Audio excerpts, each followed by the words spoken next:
এই যে দোয়া ইফতারের, এটা কি ইফতারের আগে করবেন না মাঝখানে করবেন না শেষে করবেন? কি বলেন, ইফতারের আগে না শেষে? যারা যারা আগের পক্ষে তারা হাত তোলেন। মাশাআল্লাহ, বহু লোক। ভাইরা আমার, এই দোয়া ইফতারের পরে করবেন, আগে না। অনেকেই এই ভুলটা জানেন, অনেকে মনে করেন যে আগেই করতে হয়, আগে না। ইফতারের দোয়া কখন করবেন?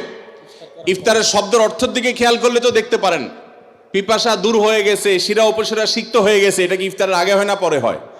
তাহলে আল্লাহুম্মা লাকা সুমতু আলা রিজকিকা আফতারতু, আল্লাহ তোমার জন্য রোজা রাখলাম, তোমার রিজিক দিয়ে ইফতার করলাম, এটা কি আগে না পরে? পরে। অতএব এটা ইফতারের পর। তাহলে ইফতারের শুরুতে কি পড়বেন? বিসমিল্লাহ। বিসমিল্লাহ বলে যে কোনো খাবার খান, ইফতারও খাবেন। ইফতার খেয়ে ফেলছেন, 2-4 লোকমা খেয়েছেন, একটু পানি খেজুর খেয়েছেন, তারপরে দোয়া পড়তে পারেন। আর চাইলে একদম শেষ করেও পড়তে পারেন। আর এটা নিজের ভাষায় পড়লে হয়ে যাবে, কিন্তু সুন্নাত হবে, বেশি উত্তম হবে নবীজির ভাষায় পড়তে পারলে, সরাসরি আরবি টেক্সটটা পড়তে পারলে। আল্লাহ আমাদেরকে তৌফিক দান করুন।